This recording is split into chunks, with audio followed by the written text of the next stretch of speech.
Well, they say March goes in like a lion, comes out like a lamb. So maybe in a couple more weeks there'll be no more snow. Uh-huh. It's supposed to be 50 degrees tomorrow, isn't it? I know it's crazy.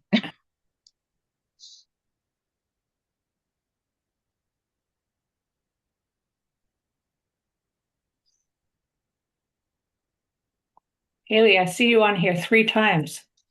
I know. How do you manage that? I'm just that good. Oh, yeah.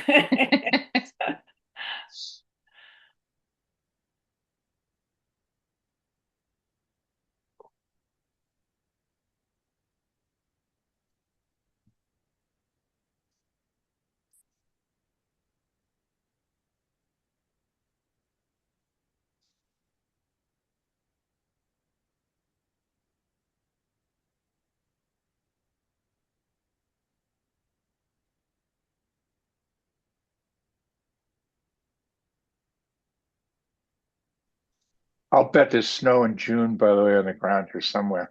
God. I'll take money. I'll bet money. Wait, we should have like DraftKings thing or Yeah, we should. whatever they do for the basketball games and all that Yeah. stuff. Yeah. When does the snow out? Like they do the ice out on some lakes. Right. Yeah. They have yeah, a Right. lottery. Yeah, Right. the snowbanks in my yard are getting Oh, pretty massive. unbelievable.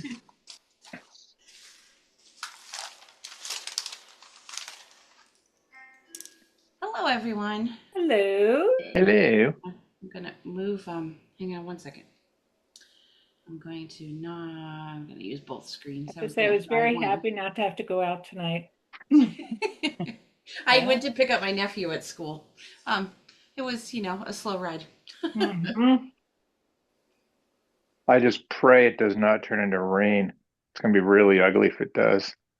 Yeah, Michael said it was supposed to turn into rain. maybe our elevation will save us from that. I Yeah. sure hope so. It's got to be a benefit in some way, right, Eric, to live this high up in the air? Oh, no, there definitely is. Yeah, there's a Yeah. lot of benefits, but and that would be one of them for sure. Let's see. All right. Shall we call ourselves to order? Um, and we can review the agenda. Um, so first is call to order, then review the agenda and public comment, followed by our general business, which is to approve the appointment of Curtis McGuire as sergeant to our police department. Sign First Amendment to Municipal Waste and Recycling Services Agreement. Discussion to allow Susie Mosher to put a banner on the town common and West Pelham Road to raise awareness for the needs of rural aid. Um, Discussion of townwide light pollution, discussion of mail-in voting, discussion of warrant due date and usage for article placeholders, discussion of hosting a candidates night, discussion on actions info regarding clean energy regulations and project applications, acknowledge receipt of zoning bylaw amendment uh, regarding the data centers and vote to send the amendment to the planning board for public hearing. And then our town administrator report.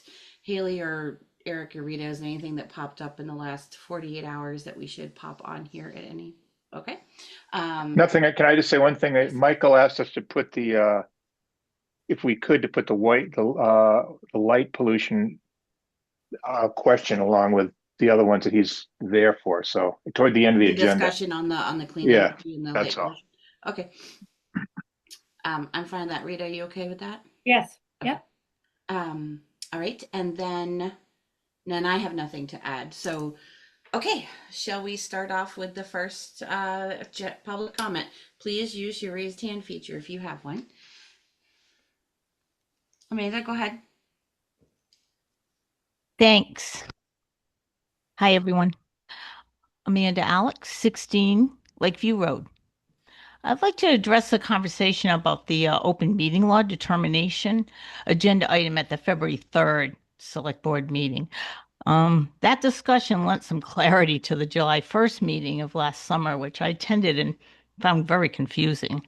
Um, I believe this entire situation placed many individuals, including the select board, in a challenging position due to a harshly worded email from Mark Rivers opposing Tom Seifert's appointment to the Lake Wyola Advisory Committee.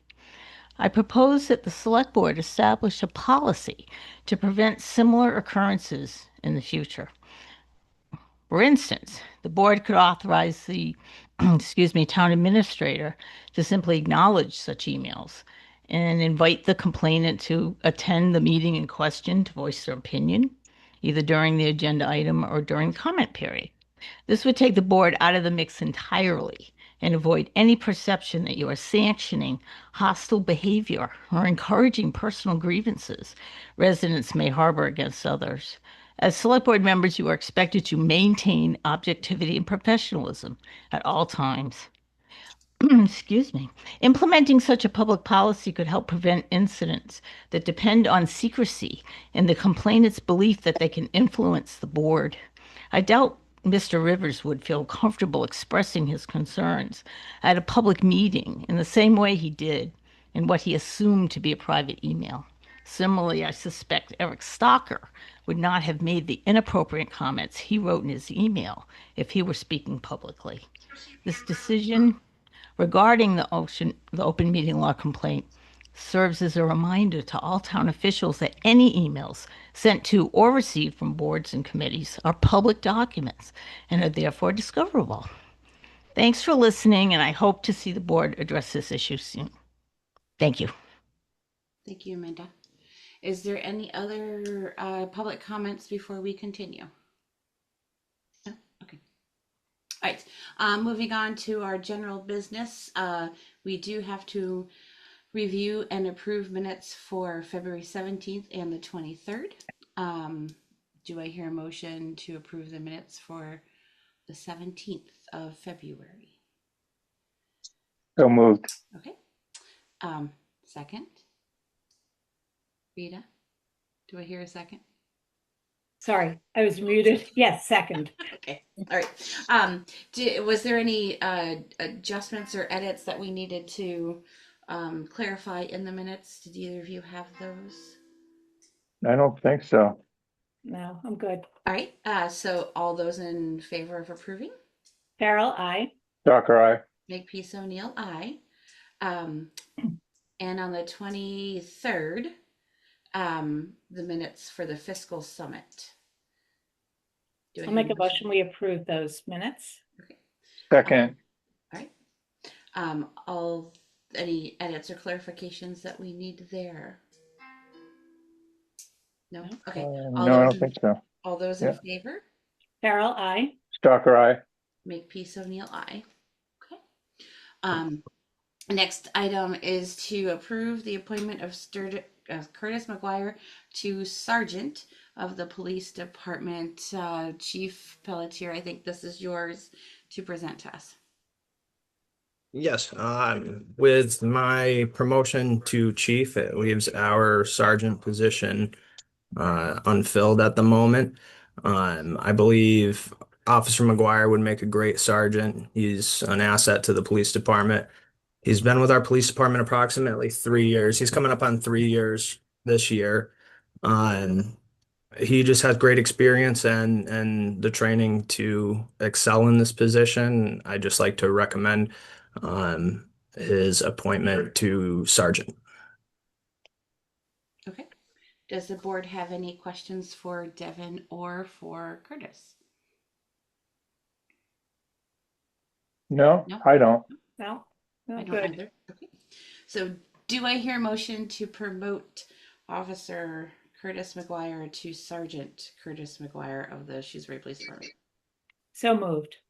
Second. Okay. All those in favor? Farrell, aye. Docker, aye. Makepeace O'Neill, aye. Thank you. Thank you. Congratulations, Devin. Congratulations. Curtis. Yeah, thank you all. Thank you. So the next item is to sign the First Amendment to the Municipal Solid Waste and Recycling Services Agreement. And Haley, can you just give us a summary of this? While I bring, So this is just the 1 year extension off of our current contract. okay. So, and I really have to thank Meryl. She was very on the ball in getting this together. So this basically just has the same service at the same rate, just for an extra year. So now we have an additional time to prepare for next year's grant cycle and RFP. Great. Any questions before we?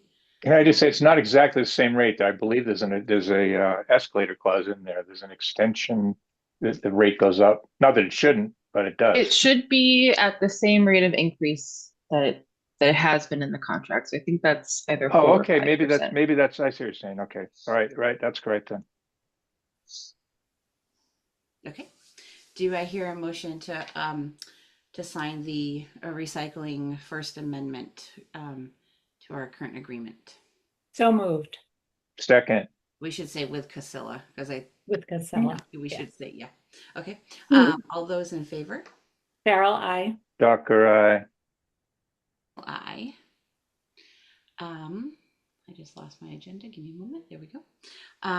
So the next is discussion to allow Susie Mosier to put a banner on the town common and West Pelham Road to raise awareness for the need for rural aid funding. Susie, I see that you're here. Can you give us your thoughts and your proposal?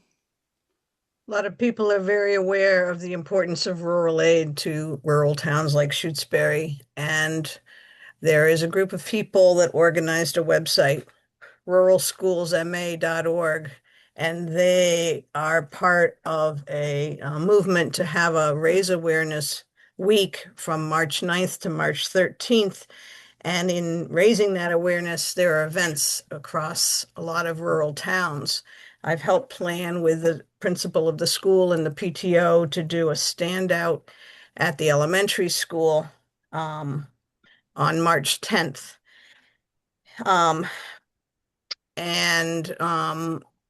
In order to make people aware of this, we have a sign up at the school as you in the driveway talking about rural aid and the website. And then I'd like to put that on the town common because that's a different group of traffic. And the banner is 48 by 26 inches and it says, "We need rural school aid. Go to ruralschoolsma.org." And for the unique event of March 10th, I'll have another sign that says, "Come stand together." And it has the date and time and at the school.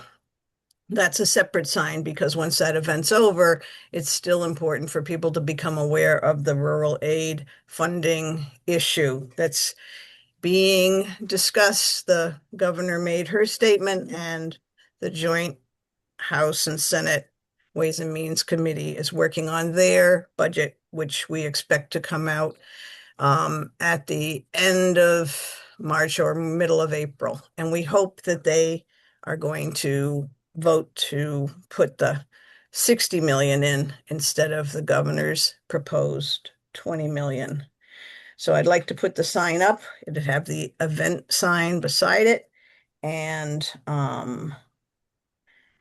I also want to, I talked with the fire department. They will take the signs we use at the school, which say Shutesbury needs rural school aid, and they will do a standout picture on drill night. And I'd like to see if we can get a standout at town hall and at the highway department because the rural school aid budget or funding will affect all the town budgets. So this is a big effort to get the awareness raised and to let the state see our pictures. We can get a drone picture of the school one. And this is part of all across Western Mass, actually, where all the rural towns are. It's an effort to get the message to the state, which we think is starting to show up. There's articles in the Globe, there's articles in the Daily Hampshire Gazette, and I can get, I've talked to the press to get them to show up at the event at the school. Okay. Um, Um, so thank you, Susie. So, when this proposal was brought forward, the one thing that I did think about, and the select board had signed back in December of 2023, a policy for flags, banners, and signs on town property, buildings, and flagpoles. So I just think that we need to talk about to see if it falls under this, under. I have it up on my screen. I can share it if anyone wants me to. Yeah, It if you is. could It is. share it, Melissa, because I couldn't locate it. I knew we Yeah, had. it's on the. It's. I found it on the website because I couldn't find it in. Oh, okay. It's on the I guess I didn't town look policy very. website. Yeah, Okay. I just asked to share. Can I share? I give you permission. Right, hold on. Let me find it. There it is. And share. Can everyone see my? No, you don't see my. Hang on. Yeah, no, we see it. See this? We did. Now, Oh, We okay, did, okay. now we don't. I'm using two screens. Adds a little bit of complexity to know what you're actually there we seeing. go. Okay. We're seeing that. All right. So this is the policy that we had voted on and signed in December of 2023. I think it was the 11th. So we just want to make sure that we're not violating this policy by going and allowing the signs to be put up around town and on near buildings of town. So it looks like this would fall under 2.4. Four. Eligible Yeah. banners and signs. Yeah, I think it would. So only banners and signs regarding town business or town sponsored events may be erected on or attached to town buildings or property. So I think that's the rest of them are flags. This doesn't fall under flags. Yeah. Oh, yeah, I think it's good under that, given that. Yeah. I just Okay. want to make sure we check against our policy to make sure Yep. we're not violating Good. our policy that we established. It's a good idea. Yeah. So if we don't feel like we are, it is town business because it does deal with state funding of our school, and rural funding. So I think it's okay. I just wanted to make sure we had the discussion with our policy that we signed to make That's sure good. if Good idea. Yeah. So with that, do we have a motion from the select board unless we have further discussion or public comment? Yes. No, I'll make the motion to allow the placement of banners on the town common and at the school on West Pelham Road to raise awareness of the need for rural aid funding. Second. All right. Any further discussion? All right. All in favor? Carol, aye. Stalker eye. Makepeace O'Neill, aye. Thank you. And what I also want to do is find out if this could be a town announce. Because getting information in a rural town is really hard. So if we could get it out there to people, that would be good. And we could do it on a town announce. And then the other thing is to see if anybody invite people from town to come down to the school and stand out with all the students, teachers, staff, and community members to circle the building, holding hands. And then to plan perhaps a standout for town hall people. We don't have to circle the building, but we could get people to stand out and keep this collection of photographs so we can send them to the state. Susie, can you give us the dates again?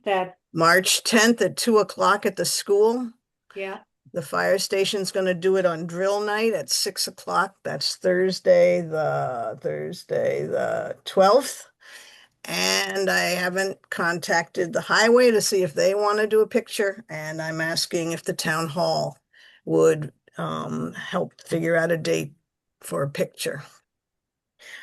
I think it's really important for this to represent that it's not just the school, it's a town budget that this revenue will really affect. So I feel like people should see it as a town effort. What time on the 10th did you say? 2 o'clock. 2 p.m. And we could definitely do that day. I'm not available that Thursday, but the Tuesday for sure. That'd be great because we can add hands. People got a little worried. Those little kids have little arms. They right. wouldn't reach all the way around the building, but I have other people I'm getting recruiting to join hands. So it's a good sign of solidarity.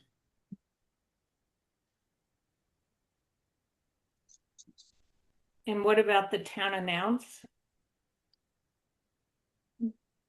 The policy for town announce generally is it's a town sponsored group that does it, which it could be the select board could say, yep, we want that out there so that we can get people involved and aware and advocate. Yeah, we can do that. I saw Gail clapped her hands, so Mhm. that's always a Yeah, good sign. I think that I agree. I'm comfortable with the town announce. Yeah, I think it's a great idea. Okay, great. I'll write that up and get it up there. I'll talk to Gail to get it up there. Thank you. All right. All right. All right.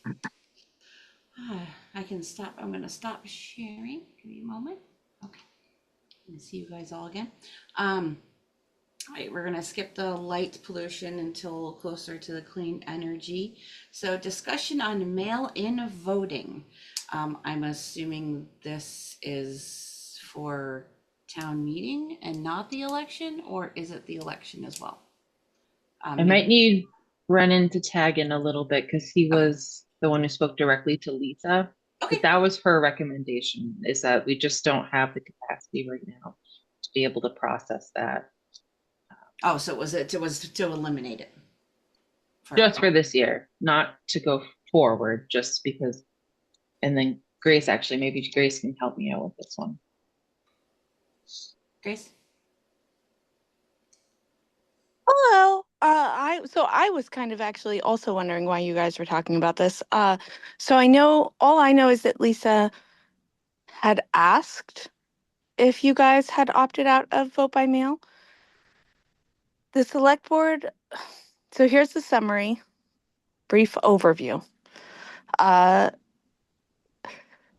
select board has the option to opt out of early voting by mail. That doesn't include all by mail voting. It obviously would not include absentee by mail voting.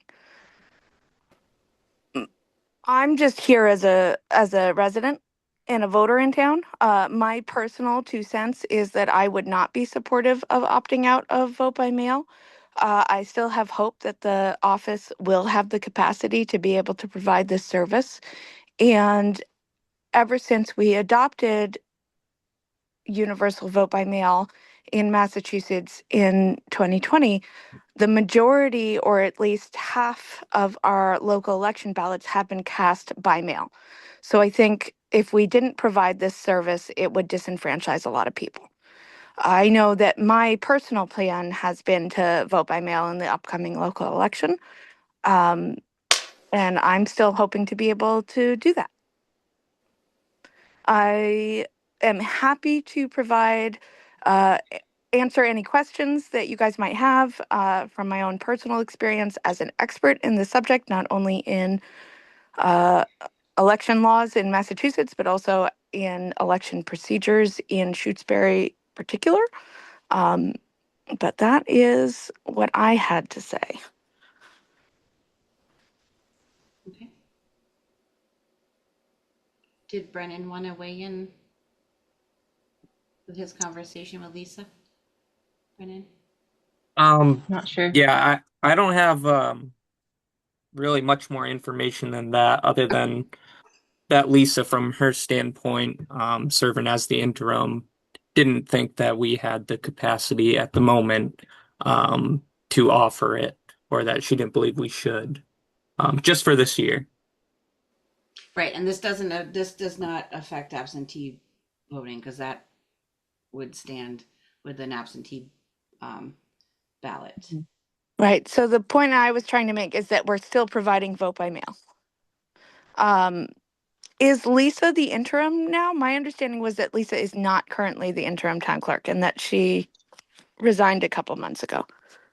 So I can take that question. So we had, I've been working with an individual who I had talked about way back in December, and long story short, she has had some unexpected medical complications. So her anticipated start time has pushed back long enough that, it's just not a good fit for the town.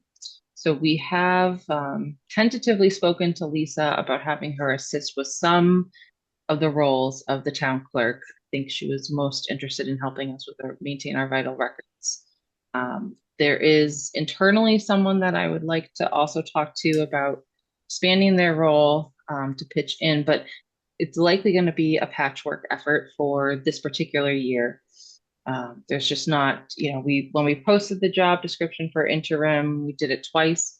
We've reached out to recently retired town clerks, no bites. So it's just been really hard to find someone willing to come in and help us out. And so that's where we're at. All right. I have a few thoughts. So knowing how busy town meeting is and how stretched or not able to,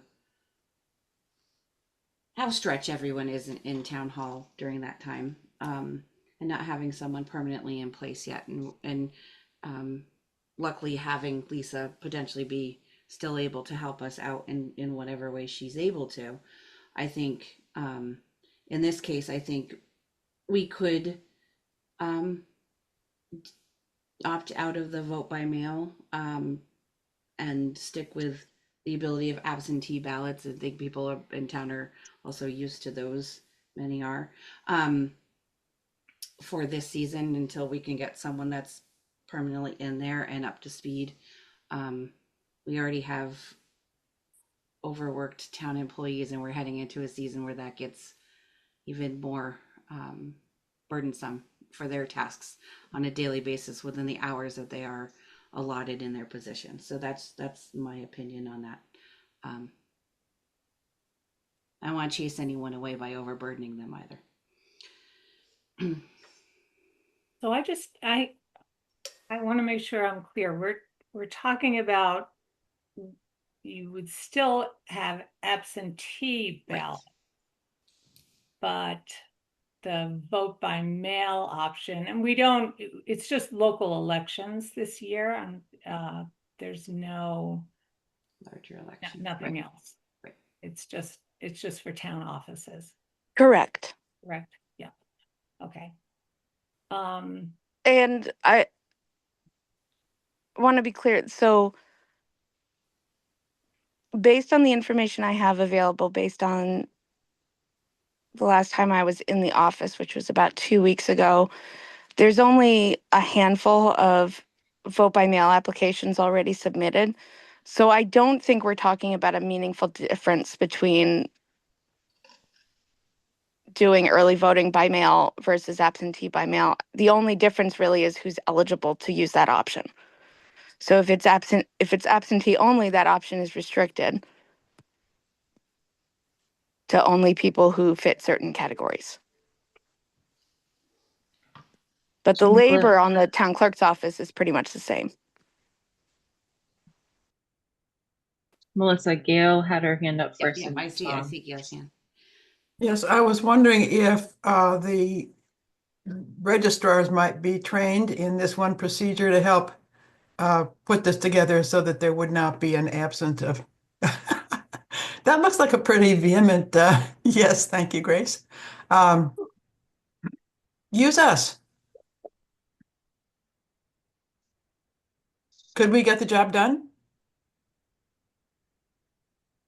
Absolutely. And I know there's someone internally who is considering stepping up and taking lead on the local election work. I know how rough things are in the town clerk office in Shutesbury right now and in town hall. I know. There is an argument to be made that if we really don't have the capacity to offer this service, then opting out might be the best option. But I think we can do it. I really have full confidence in the capacity of this community to step up and work through a complicated time. I've seen us do it time and time and time again. And, you know, because the state didn't send out vote by mail applications to every single voter statewide at the start of the year, there really aren't as many requests for vote by mail as there have been in some of the previous years. So we're kind of talking about the difference between mailing out 50 ballots versus mailing out 100 ballots. And we can do it. Like I have full confidence, Gail, in your ability to learn a complicated system. And you personally have come in and helped me process vote by mail before. So yeah, and absolutely, you know, when the town clerk office is vacant, that's one of the reasons we have a board of registrars in the first place, is to come in and help do this kind of stuff. Who would train the registrars to do it? I would recommend reaching out to the elections divisions at the Secretary of the Commonwealth's office. There's all of the trainings are recorded and on the computer, on the state elections computer. And, you know, I'm not going to lie and say that it's the easiest thing in the world to learn. It's definitely not. And I'm on record as saying it's the system, you know, it's a software program written in a dead coding language. So it's extra complicated and special, as is most state-run software and websites. That being said, there are a ton of resources available. I'm on speed dial. Lisa is on speed dial. The elections division at the state is on speed dial. Everyone comes into this position new and not knowing things, and we have tons of resources available to help everyone. And those resources are in the town clerk's office right now, clearly labeled. We can absolutely, you know, it's not going to be easy. I'm not going to lie and say it's going to be easy, but it is absolutely doable. Lisa, Tom had a comment, and then I have a comment too. Okay. And I Gail see has another one. Yeah. Yeah. Go ahead, Tom. Well, thank you. Yeah. Actually, in hearing some of the most recent comments, I'm very heartened because I did want to approach this from an optimist perspective.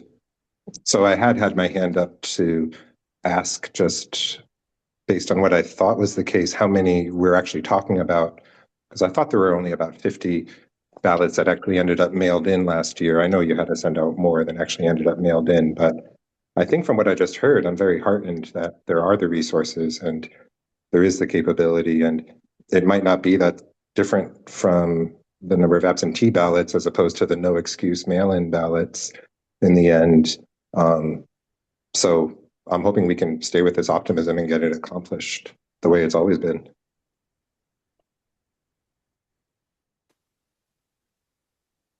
Rita, I think Gail also had another comment, and then I think one of my concerns, in addition, maybe perhaps to the local situation, is the break in continuity. And I think that, you know, once you break procedures and who does what, where, and when, then you've got to remake the whole system. So if you know of somebody centrally, Grace, who could head this up and train us for the interim, and if Grace thinks that it can be done, then I'd be for it.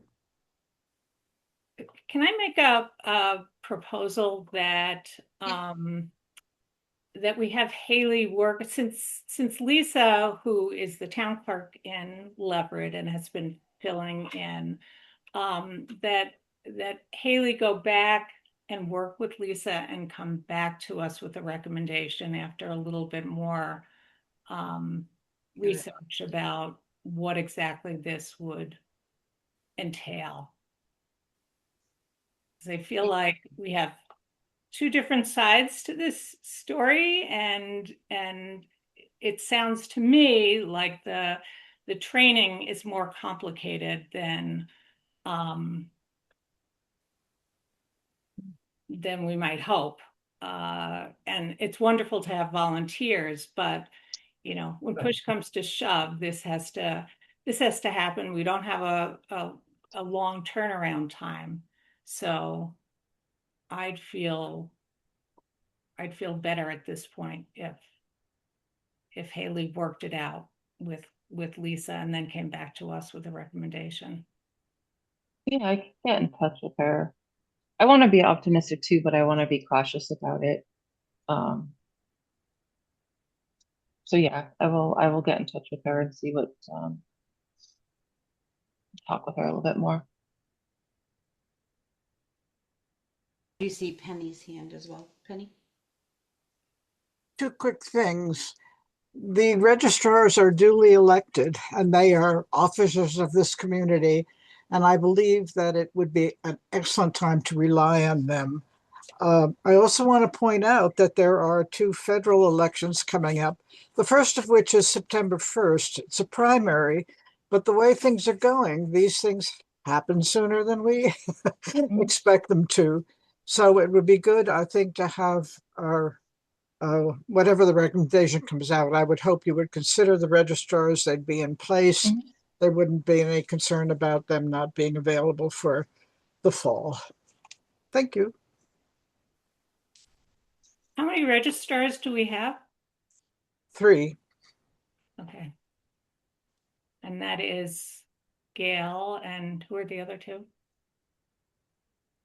Linda Seidman, Linda Seidman, Mark Ostrovsky. Okay.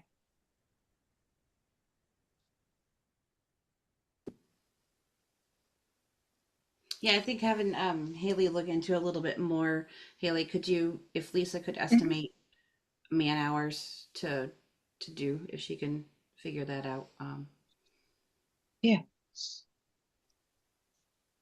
Yeah, I mean, I'm personally all for it as long as we can sort of guarantee we can do it. I'm a little hesitant just because, well, I'm just a little hesitant because we haven't done it this way before, but I'm all for trying it. I think Penny's point's really good that we might as well use the registrars we have, and if they're up for getting up to speed, I guess I'd want to hear from them. Yeah. They're willing to get up to speed. Yeah. We have to hear from somebody who's going to say, I will take the ball across the goal line. You know, somebody has to say that. Well, after I talk to Lisa Gale, I'll get in touch with you and just let you know. Okay, thanks. Did the registrars receive a stipend or any money as compensation for their job? No. Oh, okay. Thank you. Let me back up. If we perform our service in the working of an election, we get paid for those. But there's not a stipend for the position. Okay. In recent Thank years, you. we haven't needed to call the Board of Registrars into the office to perform those kinds of labors, so that stipend has gone uncollected. But yeah, the stipend is based on performance of duties. Okay, I think I think we're good. Thank you, Haley, for helping out with that. Okay, so now on to discussion of warrant date and usage of article placeholders. So we being Brennan really, sent out an email last week telling folks that we need the articles in by March 25th. Don't ask me what day of the week that is. But that's when we're hoping to get them in. That'll give us enough time to draft for select board review the warrant, and we're hoping to get that done by March 31st. We can use placeholders, and particularly for the financial articles, it's just more important to have the language in, and then we can always meet, you know, after Donna has had a chance to go over the warrant. to fill in, what certain amounts might be. And then we're looking to post the warrant by April 23rd. So give us plenty of time to have distributed and be ready for the meeting.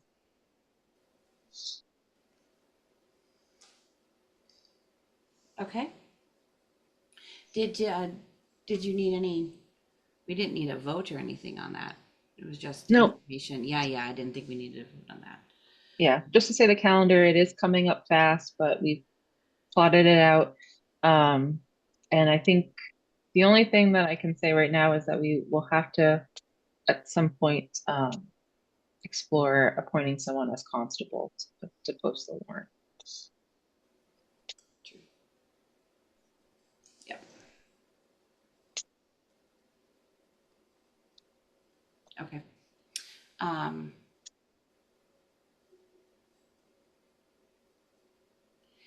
Let's see. So, did you have in your timeline that you plotted out when we might have a draft? Did you give us an idea of when we'd have a draft? Yeah. Yep, we're hoping to do the first review on March 31st, so right at the end of the month. Then the ideal plan would be get that to Donna, get it back before the select board, and possibly at that first review, do a joint meeting with the FinCom. I had gotten in touch with AJ about that, and I'll see him later tonight anyway. We can talk about it then. Okay. All right. That sounds like a plan. Did you guys have any questions, Eric or Rita? No, No, I'll stop. that sounds All right. reasonable. And now we are on to discussion of hosting a candidates night. Yeah, so I put this on the agenda. I know in the past we had a candidates. I don't know that it was a night, an afternoon, a candidates gathering, and I got in touch with. So I know previously, and I can't remember if when Paul was the town moderator, but I know when Penny Kim was our town moderator, she organized a candidate session. So I got in touch with Nettie Harrington and said I was going to bring this to the select board tonight to see if we would co-sponsor a candidates session, with the town moderator, and I was going to propose that we do that on April 18th. So after, all the after all the papers are in and the candidates are set. And I checked to see if the library would be available that afternoon of the 18th. And I know that Penny Kim has been in touch with Nettie to talk to her about sort of what the format was. It's pretty informal. I know when I participated, anybody who's running for office has an opportunity just to kind of get introduced, and if they want to say a few things, and it's open to anybody in the town, and we have refreshments, and it becomes kind of a nice way to gather and to meet people in person. So I know we have a number of offices where there will be races, and even if they're not, it's a good way for people to meet folks who are running for boards. Where do you think we would have it, at the school or at the library? Oh, the library would host. I checked to see. I kind of tentatively, talked to Nettie about the 18th, but I wanted to bring it before the select board so that we could jointly say we were doing it. One thing I would wonder is it should be at night so people can go to it. I mean, it seems to me in the day. Oh, Yeah, it's Saturday. Okay. it's a Saturday's good. Saturday. That's Yeah, I fine. mean, there's never any perfect time. The No, I nice know thing that. about the library is that you could have, you could have kids maybe. If you were bringing your kids, there's Yeah. something for them to do in the library, where at night, a lot of people wouldn't come out and, No, if it's a Saturday, that's yeah, fine. it's That's Saturday. fine. We could certainly do that. I'm not opposed. Okay, and I will volunteer um to work with Nettie since I'm not running. Um, to work with Nettie to kind of get it set up. And I know, and Penny's been a huge help in just kind of spelling out kind of how it was done. Okay. Sounds good. Yeah, I think it does. Sounds good. Okay, great. We Thank didn't you. need to vote on that, I don't think. No. Yeah, okay. All right. The next thing is, why don't we go to the townwide light pollution before we go to clean energy? I see Michael's here. So let's the discussion of townwide light pollution. You want me to start, Eric, or do you want to start? No, you just, you're go ahead. You're the Okay. head of VCAC, man. So let's see. Somewhere a bunch of months ago, maybe 6 months ago, we were talking about EV chargers. So whenever that was, we invited Eric to an ECAC meeting. And at the end of the meeting, he said, hey, by the way, the school lights are all on all the time. We really should do something about that. And we discussed it and didn't go any farther. And then I think it was last week, Diane Jacoby wrote an email to the buildings committee and to me, to Frank and I, saying exactly the same thing. And so we had a little email chain. I included Eric in responding to Diane and then folks on the school committee, and referenced the town lighting bylaw that we passed, I think, 2 years ago. And in that, I'll say, having been on the select board, I modeled it on dog hearings, because it's sort of like, well, you have to figure out who does enforcement and what does enforcement look like. And so, although I always tell people the bane of my existence on select board was dog hearings. It is a decent model of, if someone has a complaint about someone with light, you're not going to call the police, you're not going to call the building inspector. So who do you go to? And so I told Diane that via email that if there was an issue, it would get resolved by the select board, and that, Eric, being the one who actually cares about lighting, because he articulated it in that one meeting, might be the one to bring it forward to you all. But I'm hoping we looped Haley in before the weekend to just sort of come up with a meeting between the principal of the school committee, buildings committee, ECAC, Eric for the select board, and the principal suggested including Devin for the police, given security issues, to talk about the lights at the school, because they're on all the time.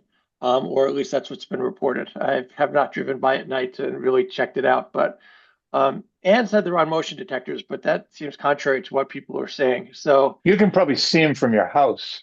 Yeah, No, I've Without- driven by many times at various times, and they've been on. she Whether or said not that they're like some kind of photosensitive thing. So they come on when it gets dark and they shut right. off when it gets brighter. So not quite like motion. okay, yeah, that's a difference. So it's when they're dark, they're on, and they're on all night, which is the issue. And so, I mean, I think we might not have to engage the select board on this now, because it's not a controversy necessarily. I think it needs to just be a discussion between the various players. Frank and I have talked in the past. I mean, in terms of energy usage and decarbonization from our decarbonization roadmap, the school is the number one place to focus. We had LED lights put in a few years ago, but I think if we can get a meeting together, Haley and I have been slowly moving forward. We might have a March date. We'll see. But if we can discuss it, that would be the easiest solution.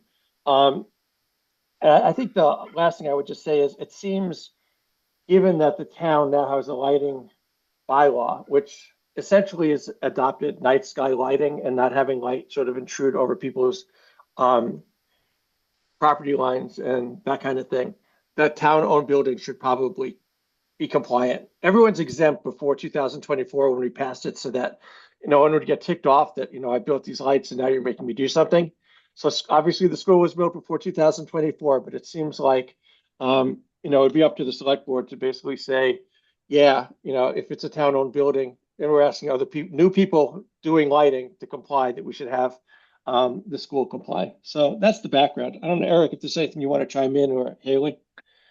Well, just to me, it's not only the light, it's just the electricity to me. Just I can still hear the voice of my father saying, turn the lights off as you sat down for supper dinner, and here you drive by that school, our school, and at 3 o'clock in the morning, and it looks like Fenway Park. It's like why? I don't understand what the logic is there. So there's all kinds of good reasons that are not financial and so forth. I mean, I'm also just coming at it from the financial point of view of it's a waste of electricity. That's all, as much as anything else. I would suspect a pretty big one, but we can find that. And the last thing I'd say is I think that one thing that little committee-ish kind of thing we'll have to figure out is I assume that to move to a situation that was based on motion sensitivity, it would cost money. There's going to be electricians involved. I think that's something we really have to find out. I mean, is it a $2,000 thing or a $20,000 thing? Well, I don't have any idea. Or the one thing on the, I'm sorry. I was just gonna say, or is there a night light setting where it's illuminated but not, the Fenway Park where it's just, one or every other light, and it's dim, just enough. Yeah. The one thing I was going to say in terms of the funding, just to remind you all, so the discussion we had in December about having a climate leader community grant, which should be up to $1 million, so I don't think I said this, maybe I emailed it, but I heard back from DOER, who's the agency that does the certification for this, and they said we'll find out in the spring. I don't know why it takes multiple months to look at a checklist of 5 things and say yes, you did them all. But in any case, we're supposed to find out in the spring. The next grant round is due in August. So what we were going to start doing in ECAC, and probably reach out to Frank as well, is to figure out, okay, if we can apply for something up to $1 million, what do we want to do? So we're all ready and can propose something for August. If the school is the number one thing they want us to do. So if we can wrap in the lighting, if it is 20 grand or something like that, that would make sense. If it's, if it's $2 grand, even though it's a terrible financial year, I think one can figure out when and how to do it. But I think the climate leader grant would probably give us the funding. I wouldn't spend our grant opportunity just on that. I definitely want to bundle it with other things, but so I think that makes sense. And I'm realizing Gail's here. Gail's probably the most knowledgeable about the LEDs because she was tracking it. So I don't know if there's anything you wanted to add to the discussion, Gail. No, nothing to add. Sorry. Okay. Diane has her hand up too. Oh, Diane's here. Hi, Diane.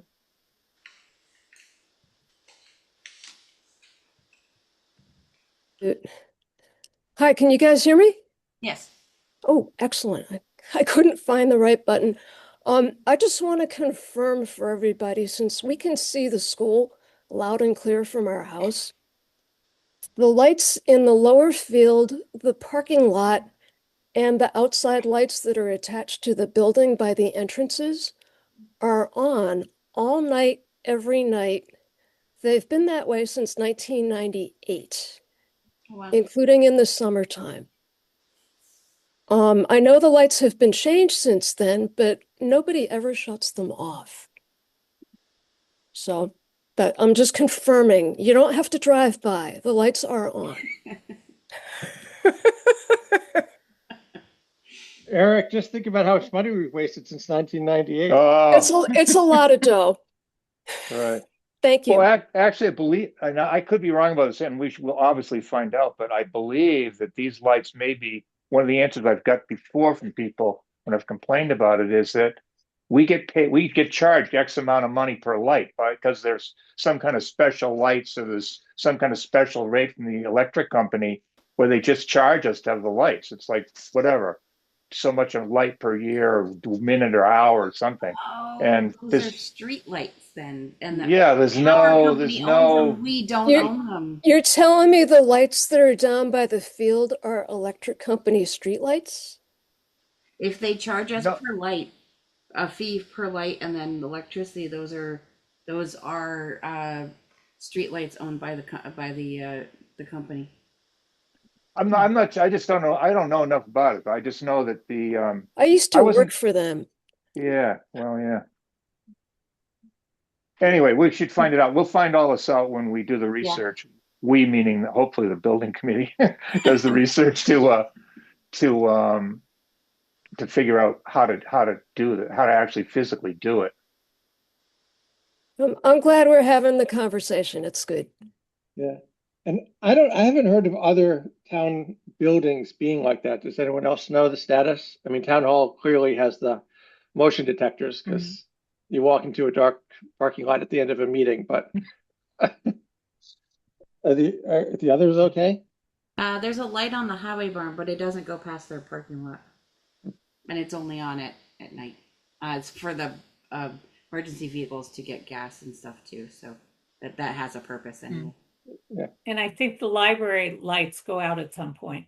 They do. They do. I've seen that. So they're set to go out. I thought it was 8 o'clock, but I could be wrong. I think it's 9, but yes, the general idea is correct. One of us is right. Cool. And those are all LEDs, the high efficiency ones anyway. Yeah. Okay. I feel like there's more to come on that, and there's some updates, Eric, for you to bring to us. I'd be glad to. Okay. And Michael. Thank you all. Yeah, thank you. So moving on to the discussion action/info regarding clean energy regulation and project applications, and it's got your name next to it, Michael. It does. Did you guys get to see the stuff I sent this weekend a little bit? Just so I know. So the public hasn't, but we have. Yeah, I'll explain it. I just, there's so much and it's so complex, but so the clean energy regs, that there was a clean energy law that got signed in November 2024, and then they've been doing the regulations. And so they will go in effect on July 1st. And they're just getting finalized now.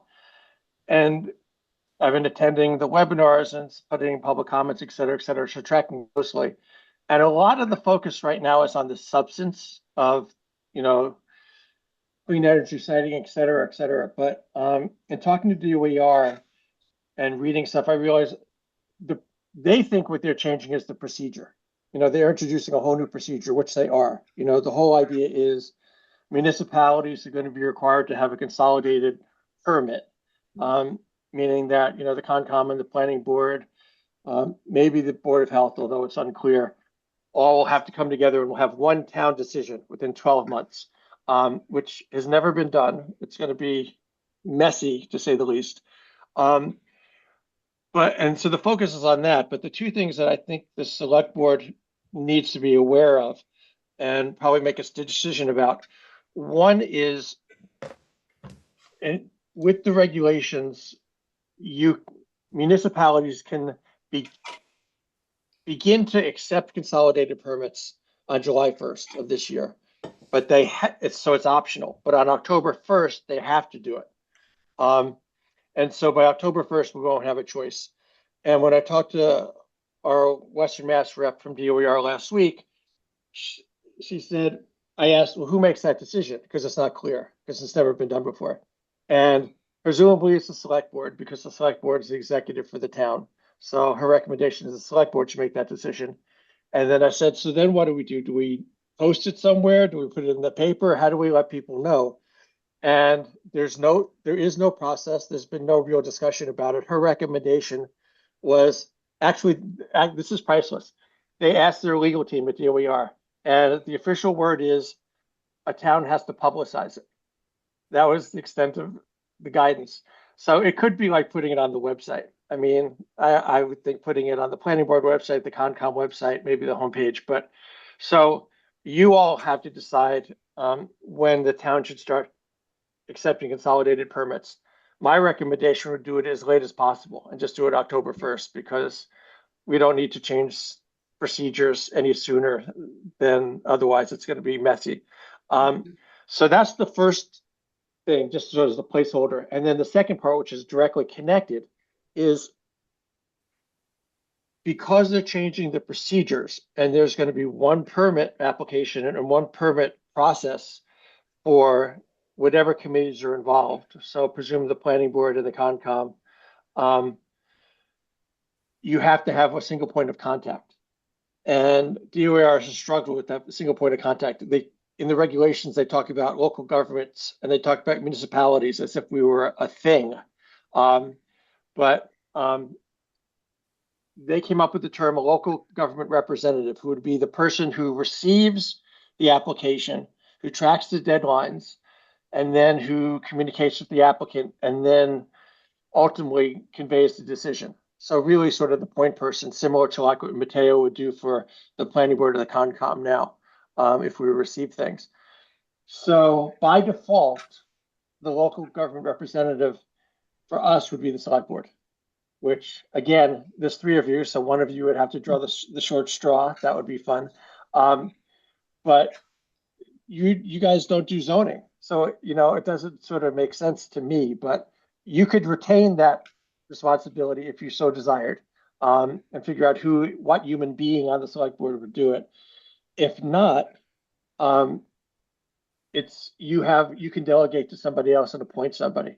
And just to give you a sense, like DOER was all over the place. In November, they had an informational forum at UMass and they were testing out ideas. And they said, we think it's good, given the previous conversation, you love this. They said, we think it's going to be the town clerk. And someone in the room said, my town only has a town clerk 5 hours a week. That's not going to work. I had made the suggestion, which since it's being recorded, I'll just say I thought it was a brilliant idea. That, when planning boards and Concoms do reviews, you can hire a consultant at the applicant's expense. So I thought that would be good. If you get an application, the town can hire a consultant, group of consultants who knew this process, but that didn't fly. So the other thing at your feet that you have to figure out is who the local government representative is. And my thought is we should make that decision sooner than later for two reasons. One, just not get caught flat-footed. I imagine there's going to be a lot of municipalities in the state who get an application and then say, oh, this is a process. Who's that local government representative? And we only have 12 months to make a decision where things are automatically approved. So you're losing time when you dawdle. But if the other thing I'm clear about, there's not a municipality in the state who has extra people power. So there's no one sitting around saying, I'd like to be a local government representative. So you have to probably add hours to someone's job description or whatever. So it might be that it's a budgetary issue. And we might want to consider this at the last moment for going into next year because it will affect next fiscal year. So, not to say I'm putting them up for consideration, but as an example, if we said, hey, Mateo's the land use clerk, can we allot more hours so that if and when we get an application, he could do it? Or if we get a town clerk who wants to have more hours, we could add that to that person's. But clearly that would have budgetary implications. So those are the two procedural things that I think you all have to decide sooner than later. If it was budgetary, obviously before town meeting. And then if you were going to go for the July 1st, which is the sooner thing for accepting local consolidated applications, you'd want to do it well before July 1st. If we do October 1st, I think just signaling that, I still think we'd want to let everybody know we're not accepting it until October 1st so no one comes knocking on our door. I don't think there's a procedure for someone wanting to submit something and then us saying, well, we're not doing it until October 1st, if it was, say, July 2nd. So does that make sense? Was that clear as mud? Clear as mud. It is clear as mud. Can I just say that wouldn't one of the reasons to make it the October 1st thing they're suggesting to be at some level be to see, some other towns do it. So you said it's talking about how messy it's going to be. Why not let somebody else go through all this, the trog through the mud and all that stuff, and hopefully by October 1st, it's a little bit more sorted out how it all works. Does that sound true or no? I think it's definitely reasonable. I think the other part of that is DOER might get questions and they might come up with some answers between July and October, because there's still so many uncertain. I mean, they came up with this my big beef is they came up with this process and they don't have any understanding of how it works on the ground. So all the towns are going to be like, okay, how do we do this really? So waiting till later is better. I agree. Do you need a vote on that for the? You guys have to vote on it, and then we have to publicize it. All right, so I'm going to make a motion that we don't accept it's called the consolidated application. Yeah. Until October 1st of 2026. Second. Okay. Any further discussion on that point? No? Okay. All those in favor? Farrell, aye. Stucker, aye. Makepeace O'Neill, aye. Aye. Michael D. Kira. And I just on this one, I feel it's important. Thank you. Good. Yeah, it does. I had a question then about the local government representative, and so Michael, you were posing that we add more hours. We don't get any applications, then is this, obviously we wouldn't go the consultant route. It doesn't sound like that's viable. I don't think we can. I don't think we're allowed. Yeah. So do we add hours to say the land use clerk in anticipation, or do we have some? Only if it happens. Only if it happens. Yeah. I mean, just think about it right this second. It could be just like, the FinCom has the FinCom reserve. It just be that there's some acknowledgement that if we get an application, that there's something to tap. Yeah. But knowing who the human being will be is really important. Because even if there's money, if there's no one to do it, it's a problem. Yeah. Yeah. I would suggest that somebody other than the select board, a member of the select board, do it. And it seems like the town clerk, I don't think makes sense. The land use clerk, or we do have an administrative assistant. So that's another option if the land use clerk wasn't, if it wasn't going to work. Yeah.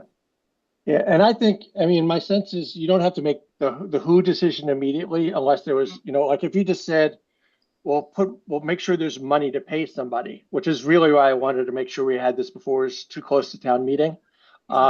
Because it would be a bad surprise if we got something and we couldn't pay for it. But as long as there's money there, I think throughout the spring, one could have a conversation and figure out who's interested or willing, or, how do you design this? But how much money are we talking about here? How many hours would this person be working? We don't know, I suppose. We have no idea. I think about, when we had Wheelock, Linda was doing a ton of work, like it was 2 years of special permit. And then, we never got applications for the Pure Sky stuff, but if we did, it would be 5 sites, right, with all the back and forth, and it's not just planning board, it's the Concom. It could maybe be Board of Health. It's still vague. It's like, it's all the permitting authorities. So, but definitely Concom and Planning Board. And I see it as sort of the conductor, in terms of you've got to make sure that you do everything by a certain date and communicate. So I think if we get a project and if we get multiple projects, it could be a lot of hours. It's definitely a burden.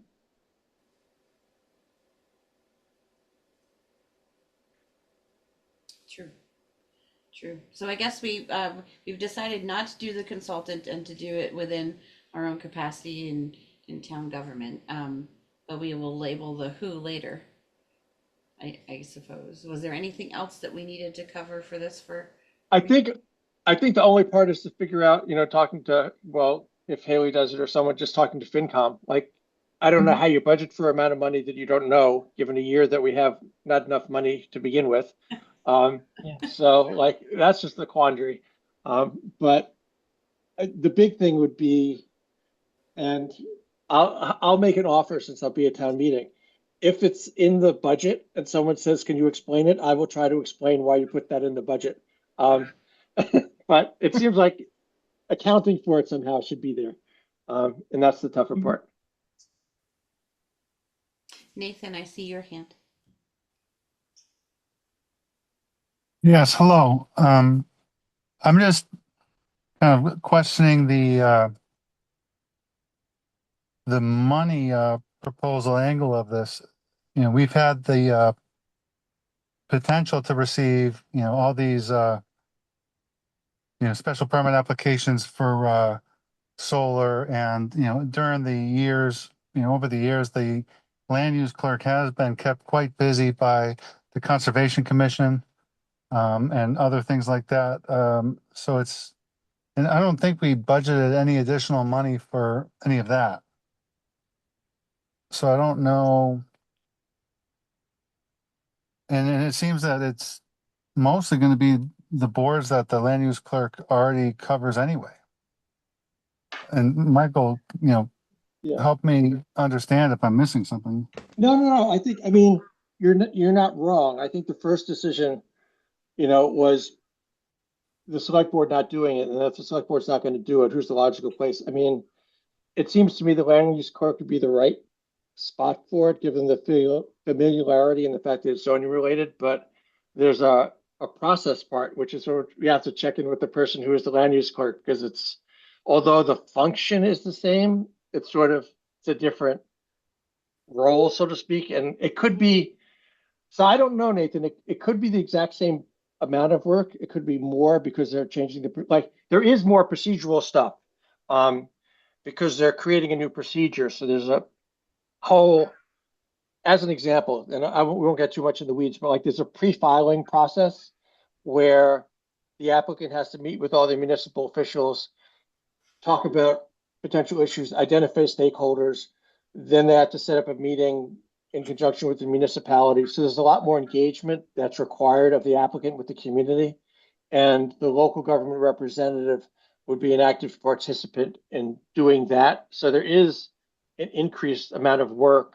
And then there's things that we don't currently do, like site suitability assessments that the applicant's responsible for, but we get to review. So how much more? I don't know, Nathan. I'm assuming there's some. It could be not a lot. It could be a lot. Totally unclear. And just one more question, if you don't mind. What's the threshold for triggering this process? Everything that would be anything that is under 25 megawatts for wind and solar, or under 100 megawatts for battery, that's applied to at a municipal level. So pretty much everything that's not residential. So everything below 25 megawatts? Yeah. Okay. Though, not things that are exempt, like a rooftop solar would be exempt, but I think it's 25 kW is, the higher threshold for exemptness. 25 kilowatts? kW. So that's the minimum. If it's over 25. So if you have a residence, that would be the minimum for exemption. So between 25 megawatts and 25 kW. Okay. Thank you. You're welcome. All right. There wasn't anything else you needed to vote on related to that agenda topic, Michael, I think, right? It's just us choosing who and a FinCom line if needed, or a budget line if needed, and your volunteerism to talk at town meeting. Thank you. Yes, you're welcome. Right. Thank you for listening. I'm sorry for the wonkiness. No, you're welcome. You're welcome. So let's move on to the zoning bylaw amendment regarding data centers. So we have to vote to send it back to the planning board for a public hearing. You actually don't even have to vote. You just have to, it's more acknowledge that you received it and then yes, acknowledge that's that you're sending it along. Not necessarily a vote. Yeah, and I think in Nathan's, past years we've done a little bit of both. yeah, it's a weird process. Nathan's here, so if he wants to speak to it, I don't want to take over his role. Nathan? No, I mean, I think, Michael summed it up there. I was actually just gonna mention that I noticed on a FAQ, frequently asked questions on the municipal law unit at the Attorney General's office. They have a note that says, this portion of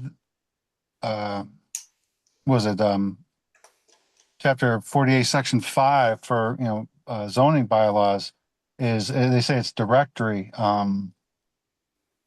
which so I'm kind of posing the question of whether we need to go through this motion in the future. We're already here now, so you guys should just go ahead and do it. But it's I sent an email with the information to Haley. So I mean, I would just suggest kind of taking a look at that and at some time get back to me or the planning board and say, yeah, we can probably skip this moving forward. It just it says along the lines of the Attorney General recognizes that oftentimes planning boards themselves draft the legislation, right? So I think the idea is that this whole process with submitting a bylaw to the select board to submit to the planning board for a public hearing, that's kind of more geared towards like anybody else who wants to trigger the process and ensure that a public hearing eventually takes place on the proposed amendment. It kind of sets that process off. But if the planning board is doing it already, then it's kind of like an unneeded part of the process laid out in the statute. So it's just kind of like, it's a small thing, but if we don't have to do it, then, we can just skip it in the future. Other than that, we've, gone ahead and, created a, fleshed out, bylaw amendment proposal, for treatment of data centers. Right. So we've got a draft, that's posted on the planning board website, and I think you probably received the draft as well. So that's there. We're going to have our public hearing on a week from yesterday, next Monday. So that's it. I don't know if you have any further questions. Well, the one thing I would add, just because you guys would want to know, is the draft. Donna's already seen the draft and commented and made recommendations. So we're going to bring the recommendations to the public hearing, but she has had eyes on it. We've had a conversation with her about that. Okay. Did either Eric or Rita have any questions? I know this is our formality that we've done or may not have to do in the future. Did you guys have any questions at all? No. Acknowledge receipt. Okay. So yes, we acknowledge the receipt. Do we want it? We voted before to acknowledge. I'll move that we acknowledge. Okay. Acknowledge receipt of the zoning bylaw amendment regarding data centers. Second. All those in favor? Farrell, aye. And Stalker, aye. send it back to the planning board for their public hearing process. You need to vote, Melissa. Oh, make me O'Neill. I am sorry. I was one step ahead of myself. So I'll make a motion to send it back to the planning board for their public hearing process. Second. Okay. All those in favor? Farrell, aye. Stalker, aye. Makepeace O'Neill, aye. I wish I could just hand it to you guys, but we're on Zoom, so I can't do that. To make it more formal. Thank you for your patience and your good humor on this. Thank you. Yeah. We appreciate your work. If we end up not doing this in the future, we'll find other reasons to come and have our chats. We'll still have appointments, associate members, things like that. I'm sure. Oh no, I'm sure we'll see you again. Wouldn't want to miss it. So, thank you all. Thank Thanks. you. Thank you. Thank you. All right, Yeah. on to town administrator updates. Yes. So I'm gonna be pretty brief because I've got to go to the FinCom meeting at 6:30. Most of what I have wanted to focus on, we put earlier in the agenda, like the calendar and the update on the hiring of the clerk. I did forget to mention though that one thing that will be on the ballot this year will be there's two phases to moving from an appointed to an elected clerk. So we did the first phase at the special town meeting back in September. And then so on the ballot will be a question for voters about pivoting to appointed. And then should that pass, the town would be able to begin hiring. And at that point, I feel more confident that we'll get people in this market tend to be looking for, full-time work. They're part-time work, interim work. It's not as desirable in this job market. So I'm hoping that if that passes, then things will kind of calm down and we'll be on more sure footing. I can give a quick update on the situation with the dam. So I spoke to the director of the Office of Dam Safety this morning. He and I were able to talk a little bit about this MEPA environmental review and what our next step should be, because I have found a contractor who can come in and start work within, he says that they could be ready to go within 10 business days and that the work itself could take, about 14 business days. So that's pretty good. That would get us back to where we want to be before springtime. Would be great. But I just want to circle back with Donna. I already sent her some information and just kind of get her opinion on what we should be doing for our next step. But we're closer. We're a lot closer now than we were before. And then just to loop you in on a conversation that we had with the personnel board yesterday, there are some bylaw recommendations that I put before them. Couple simple things that I think would just take us from the 1990s version of the bylaw to now. Things like expanding bereavement leave for town employees, not being so caught up on the definition, because in practical terms, if you lose a friend versus you lose an in-law, what's the real difference to that if you have an emotional connection to the person? Trying to make it easier for people to take that sort of leave. Doing a revision to give the hiring authority the ability to extend probationary periods. So if you're in a position where you've hired someone and maybe they're showing a lot of promise, but there's still some errors in their work or things aren't quite where you want them to be, having the option to extend that probationary period will certainly help you going forward, particularly if the situation didn't work out and you had to go through with a termination.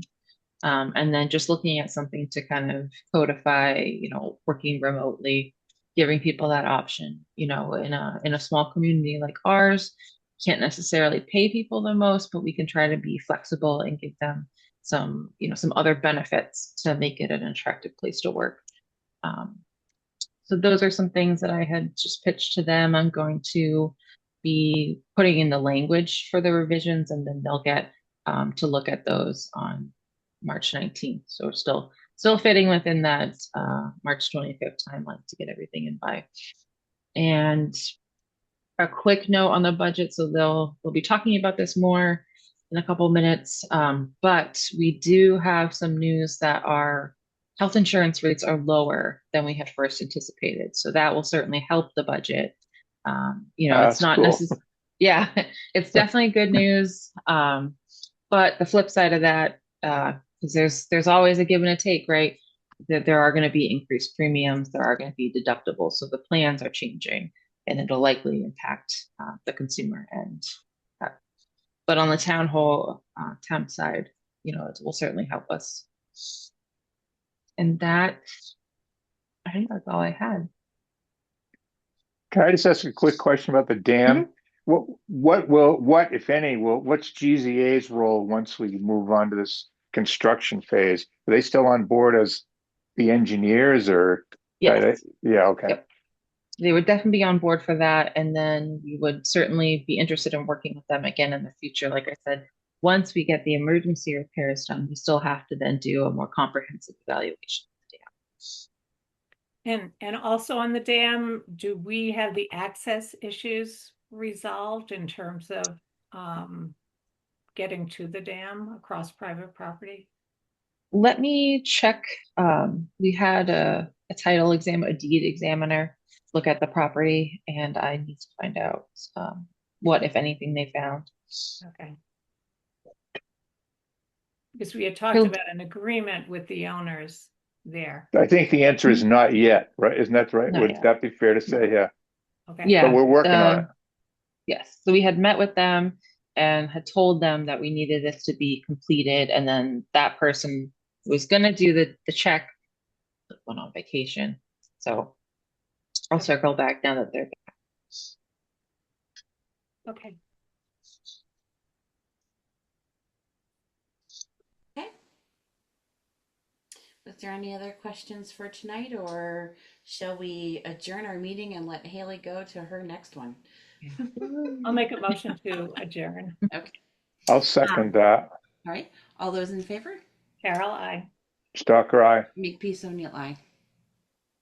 Good night, everyone. Evening, everybody. Thanks. Yeah. Thank you all. Bye.